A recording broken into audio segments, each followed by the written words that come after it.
Setiap tahun usai Lebaran, Jakarta kembali menjadi magnet bagi pendatang baru yang berharap mengadu nasib di ibu kota. Namun apakah tren urbanisasi pasca Lebaran masih sekuat tahun-tahun sebelumnya? Atau justru mulai menurun? Apa juga dampaknya bagi tata kelola kota dan keseimbangan antar wilayah? Malam ini kita akan membahasnya bersama pengamat tata kota, Yayat Supriyatna, untuk melihat lebih jauh potret urbanisasi musiman dan tantangan Jakarta ke depannya. Langsung saja saya sapa. Halo, selamat malam Pak Yayat. Apa kabar Pak Yayat? Selamat malam Mas Iqbal, Alhamdulillah. Alhamdulillah, baik Pak Yayat ya. Pak Yayat, langsung saja ini, bagaimana sebenarnya analisa Anda soal tren pendatang pasca Lebaran? Apakah untuk ke Jakarta ini tetap tinggi bila dibandingkan tahun-tahun sebelumnya, atau justru mereka ini sebenarnya bukan ke Jakarta, tetapi ke daerah-daerah penyangga Jakarta seperti halnya Bekasi, Depok, Bogor, dan juga Tangerang? Iya, ini menarik. Oke. Ini menarik ya, karena begini, bahwa fenomena tahun ini memang diperkirakan tidak setinggi tahun sebelumnya. Oke. Semasa COVID di 2021 memang angkanya sangat rendah, kemudian naik di 2023 ya itu hampir 25.000, kemudian 16.000, nah sekarang diperkirakan sekitar 10 sampai 15.000. Yang menjadi pertanyaan adalah siapa yang sebenarnya datang ke Jakarta angka 10.000, 15.000 ini? Karena menjadi pertanyaannya, mereka kelompok usia produktif atau bukan? Kalau usia produktif jelas mereka akan mencari lapangan kerja. Kemudian perlu dipertanyakan lagi latar belakang pendidikannya apa? Kalau latar pendidikannya rata-rata SMA atau SMP, artinya apa? Mereka harus bersaing dengan hampir 300.000 sampai 400.000 angka pengangguran di Jakarta. Dan rata-rata pengangguran di Jakarta pun itu adalah SLTA, khususnya pada STM ya atau SMK ya. Itu jadi persoalan. Jadi pendatang itu pun harus tahu bahwa dia akan bersaing dengan warga Jakarta yang sebetulnya sedang mengalami kesulitan lapangan kerja. Kalaupun mereka mau bekerja sekarang ini, mau bekerja di sektor formal, itu bisa dikatakan nyaris tertutup. Artinya apa? Untuk masuk ASN sudah tidak ada, pabrik apalagi ada fenomena PHK yang terjadi sekarang. Artinya celah yang bisa terbuka hanya di sektor informal. Jadi otomatis mereka melihat bahwa potensi sektor informal, apakah dengan membuka usaha, bekerja serabutan, atau bekerja jadi online atau apa saja, itu punya potensi sekedar bisa bekerja tapi dengan income yang mungkin tidak mensejahterakan. Jadi perlu dicatat, bisa bekerja dengan income yang terbatas, yang tidak mensejahterakan. Nah, yang menjadi pertanyaan, jika yang datang itu sama sekali tidak mendapatkan pekerjaan. Jadi artinya begini, bagian tadi pendatang yang sudah datang dari Cianjur katanya, saya ke Jakarta karena sudah ada pekerjaan yang menanti saya. No problem. Artinya ada tempat, ada penampungan, dan ada income. Tapi bagaimana dengan mereka yang tiba-tiba datang tanpa persiapan, tidak punya kenalan, tidak punya keterampilan, dan sama sekali tidak tahu harus bagaimana, sekedar ikut dengan saudara. Nah ini kan yang menjadi pertanyaan, berapa lama mereka menjadi pengangguran misalnya, menunggu lapangan kerja. Kecuali pola bekerja dengan pola kerja kekerabatan. Nah ini PR loh. Di Jakarta sendiri ada hampir 300 sampai 400 ribu para pencari kerja juga. Nah yang kedua, angka UMP jangan jadi patokan. 5,2 juta itu tidak semua industri, pabrik, tempat usaha membayar sesuai dengan angka tersebut. Walaupun dengan angka tersebut, itu memang hati-hatilah kita ya. Artinya jangan terlalu ekspektasi tinggi karena biaya hidup di Jakarta pun cukup tinggi. Data tentang dari BPS itu kisaran kita 14,9 juta. Artinya hidup di Jakarta itu defisitnya tinggi sekali. Otomatis siap dengan segala risiko boleh saja. Tapi dengan catatan income mungkin tidak seperti apa yang diharapkan. Kalau memang Jakarta memang ya jangan terlalu berekspektasi tinggi begitu. Ada 300-400-an orang juga yang dalam hal ini harus mencari kerja juga. Nah, bagaimana dengan daerah-daerah lainnya, Pak Yayat? Apakah daerah-daerah lainnya itu juga cukup mendukung mereka untuk mencari kerja? Nah, ini menarik. Data kita yang terbaru, bahwa sektor manufacture, industri pengolahan itu mengalami penurunan. di wilayah Jabodetabek. Baik di Jakarta, di Tangerang, apalagi Tangerang. Tangerang itu industri pengolahan drop, turun karena itu tingginya biaya UMP-nya. Sebagian industri justru berpindah ke Kendal, ke Brebes, ke Jawa Tengah. Terjadi relokasi. Sebetulnya informasi yang menarik itu bahwa lapangan kerja bagi tenaga yang mau bekerja di sektor industri pengolahan justru terbukanya di luar Jakarta.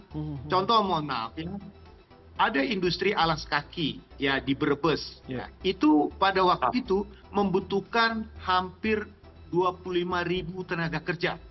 Ya, tetapi terjadi yang tersedia di sana itu hanya 12.000. Dari 12.000 pun yang diterima cuma 5.000. Jadi yang menjadi permasalahan sebetulnya potensi lapangan kerja di sektor pengolahan itu sebetulnya sudah mulai bergeser keluar Jakarta, ke Sukabumi, atau ke wilayah dengan UMP yang lebih rendah dari Jakarta. Tapi informasi ini tidak ditangkap sepenuhnya. Yang terjadi sekarang, sekedar datang ke Jakarta, sekedar nanti apa yang kemungkinan mereka bisa tangkap, apakah serabutan, ikut saudara, apakah dengan menjadi online, dan sebagainya. Jadi sebetulnya informalnya. Tapi formalnya untuk bekerja di pabrik, bekerja di sektor yang lebih terampil, itu sudah bergeser keluar Jakarta. Kalau di Jakarta sendiri bisa dikatakan lapangan kerja itu sudah pada level yang semakin membutuhkan keterampilan dan keahlian yang makin tinggi. Ya, jadi kalau untuk di informalnya bolehlah orang apapun yang melakukannya. Tetapi sekali lagi bahwa telah terjadi pergeseran di Jakarta, di Tangerang, di Bekasi, di Depok. Sektor yang dominan sekarang adalah sektor tersier. Tersier itu apa? Adalah sektor retail besar dan kecil. Retail itu ya katakanlah seperti online, perdagangan jasa kecil, dan apa satu lagi, jasa reparasi motor. Itu sangat tinggi. Karena sepeda motor kan sekarang bisa dikatakan hampir 18 juta, 20 juta di Jakarta. Pertanyaannya, banyak nggak mereka yang datang ke Jakarta terampil untuk membuka usaha di sektor sepeda motor, perbengkelan, atau reparasi? Justru karena sektor ini paling tinggi dan paling menggerakkan ekonomi di wilayah-wilayah Jabodetabek, ini tidak sebanding dengan jumlah tenaga terampil yang dibutuhkan di sektor itu. Yang datang ya mohon maaf, kalau orang misalnya, apakah Jakarta seorang ahli pertanian perlu mendaftar ke Jakarta? Masih ada nggak sektor pertanian? Tidak mungkin. Sektor peternakan tidak mungkin, atau sektor lain. Jakarta itu sudah menjadi kota jasa. Pekerjaannya lebih mengutamakan skill yang lebih terampil, kemampuan teknologi yang makin baik, dan kemampuan bahasa yang semakin harus banyak dan beragam. Nah, jadi kalau yang menjadi pertanyaan kita sekarang adalah, kalau yang masuk kan tenaga-tenaga terampil, terdidik, sekedar ingin bekerja ala kadarnya, itulah menjadi masalah. Ingat, yang masuk ke Jakarta itu kan menjadi beban Jakarta, dan perlu diingat, sekarang dana Jakarta itu hampir 17 triliun untuk semua bentuk bantuan-bantuan sosial, ekonomi, pendidikan, kesehatan, transportasi. Bayangkan dari angka 90 triliun dana APBD Jakarta, kalau 17 sampai 18 triliun lagi dikeluarkan, itu artinya hampir seperempat anggaran kita hanya untuk bantuan-bantuan sosial. Pertanyaannya, sesudah dibantu, berubah atau tidak yang dibantu? Nah, itu kan menjadi PR buat kita. Oke, Pak Yayat, kalau memang bisa dikatakan seperti tadi Pak Yayat katakan bahwa informasi yang didapatkan oleh warga masyarakat yang ada di daerah terkait dengan lapangan pekerjaan yang ada di daerah justru lebih banyak dibandingkan di Jakarta sendiri, apakah artinya bahwa pemerintah Provinsi DKI Jakarta ini harus ada bisa dikatakan operasi justisi lagi begitu agar tidak terjadi hal-hal yang tidak diinginkan? Mungkin saja dampak negatifnya bisa terjadi kriminalitas yang tinggi dan lain sebagainya. Ya, potensi itu bisa terjadi. Pertama begini, ketika orang datang, yang menjadi PR itu adalah berapa lama waktu tunggu dia. Ketika dia datang, apakah dalam waktu 1 bulan, 2 bulan, 3 bulan dapat bekerja? Mungkin yang menanggung pun akan keberatan kalau terus-menerus harus menanggung mereka yang datang dari daerah, kemudian ditanggung kehidupannya di Jakarta. Kalau misalnya nanti lebih dari 6 bulan sampai 1 tahun, ini kan menjadi masalah. Nah, itu menjadi PR kita, bahwa persoalan terbesar adalah ketika para pendatang ini, waktu tunggu mereka untuk bekerja di Jakarta itu semakin lama atau sama sekali tidak mendapatkan pekerjaan. Ini masalah sosial kembali, masalah kriminalitas. Nah, menjadi PR buat kita adalah bagaimana pemerintah Pemprov Jakarta itu bisa bekerja samalah dengan Depnaker atau kerjasama daerah untuk bisa mengumumkan. Misalnya contoh, Kabupaten Bekasi ada sekian pabrik, kami membutuhkan sekian tenaga kerja di bidang otomotif, di bidang ini. Atau misalnya di Kerawang, atau di Cibitung, Cikarang, atau di Sukabumi. Itu sama sekali informasi tidak ada. Kalau hanya melalui bursa-bursa kerja, itu tidak tahu kita berapa misalnya kebutuhan realnya. Maka untuk ini kita meminta misalnya ada data center tentang berapa kebutuhan tenaga kerja setiap tahunnya, setiap bulannya, ya kan? Yang kemungkinan orang datang ke kota itu sudah punya persiapan. Nah, mereka yang punya persiapan ini itu lebih siap menghadapi risiko dibandingkan mereka yang sama sekali tanpa persiapan.